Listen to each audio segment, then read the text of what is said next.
How do we call these other fighters greats and so on and so forth from the 80s, past down from the 70s, 60s, and so on and so forth? Um, Even the early 2000s, how do we say that these guys were all great and this and that, and this guy's a legend and respected and all across the world, but yet they have so many losses? Because they fought everyone. So what changed is different now? The Floyd effect. You mean the black effect? The Floyd effect. Right. What's good, YouTube? It's your boy, Blue Blood Sports TV, and I'm back at y'all with another one.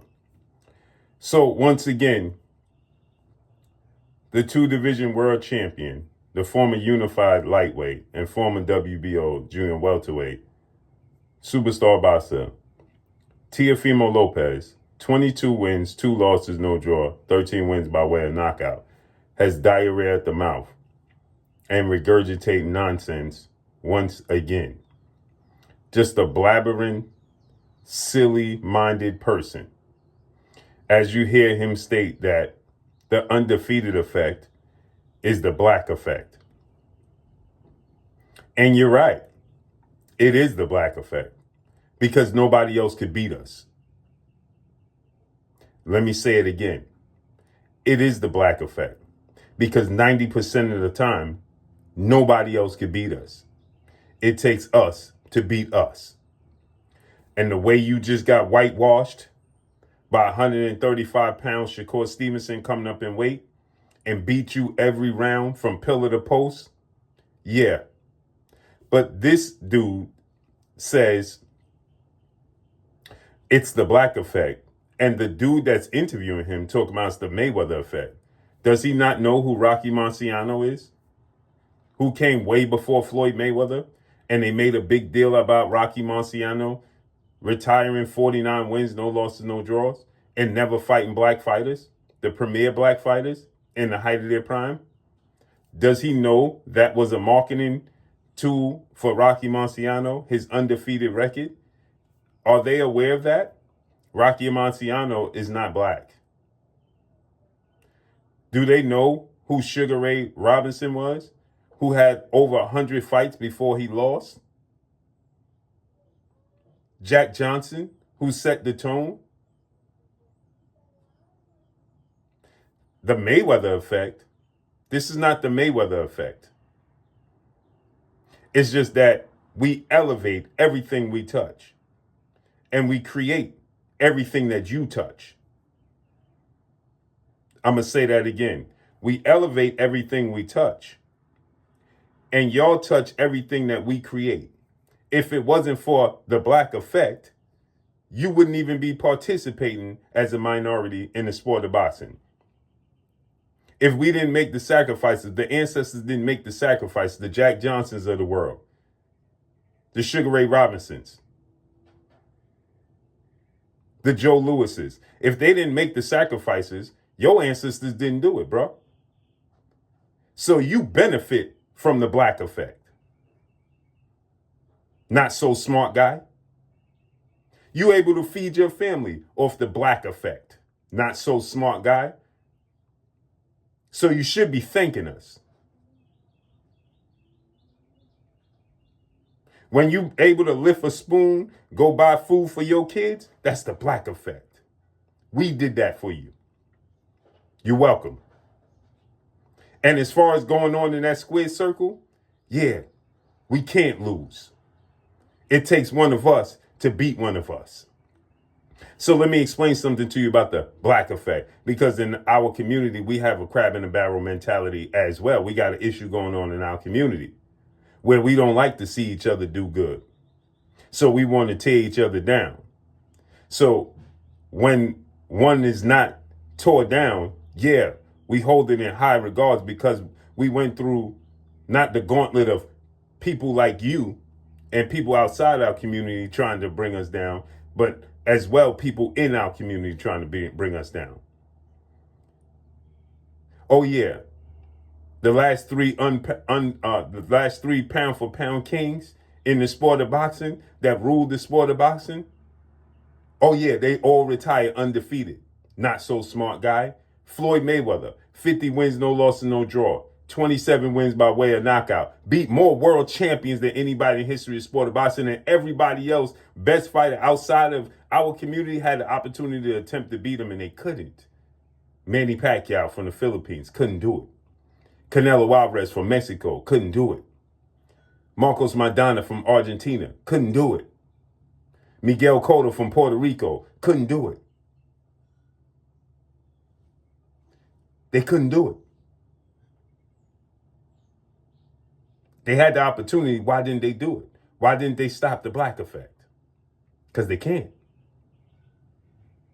These are some of the greatest fighters. Canelo's arguably the most accomplished and a Hall of Famer, first ballot Hall of Famer out of Mexico. Manny Pacquiao is the greatest Filipino Asian fighter in history. They couldn't do it. And he was older than all of them.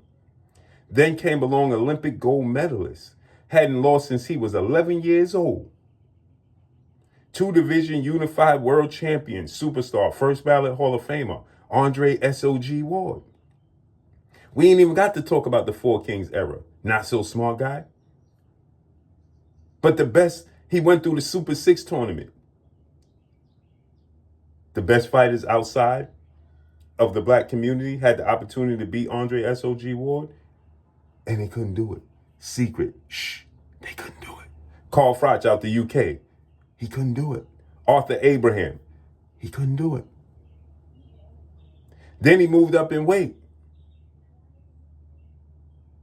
And what they said, the Russian fighter, Sergey Kovalev, he gonna be the one to do it.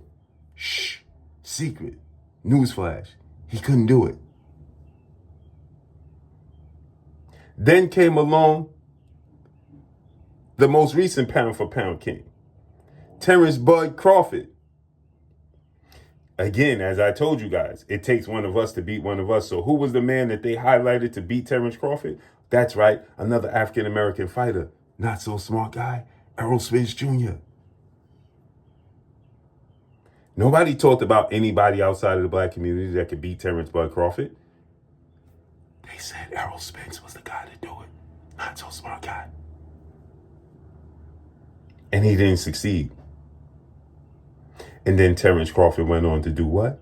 Still dominate. And then who did he dominate? 3 weight classes up? Canelo Alvarez. And dominated him again. So he got dominated by 2 pound for pound kings. And they both, shh, secret, they both was 37 years old. Floyd was 37 years old. Terrence Crawford was 37 years old. Shh, shh. Neither one was in their prime. Not so smart guy. They both came up in weight and beat him. Not so smart guy. Oh, that's the guy you look up to. Right? You idolize Canelo. You want to be trained by Eddie Reynoso. You want to go in the locker room and share a moment and show the Latinos is taking over with all the belts when you wasn't even undisputed and he was looking at you like a clown. Remember that? They never accepted you because they knew you was a clown. Then another black fighter came up in weight and dominated you. Not so smart guy. And you avoided another black fighter, Devin Haney, your entire career. Why? Because he was going to beat you. Look at the best fighters right now. Pound for pound. Shakur Stevenson, Devin Haney. They top 5 best fighters in the world. They have to manufacture fighters to put them in the top 5. They have to take a heavyweight. Pound for pound list was created in spite of the heavyweight division. Because as the heavyweight goes, so goes the sport of boxing. They don't even count in the pound for pound list. It was created for the Sugar Ray Robinsons of the world, right?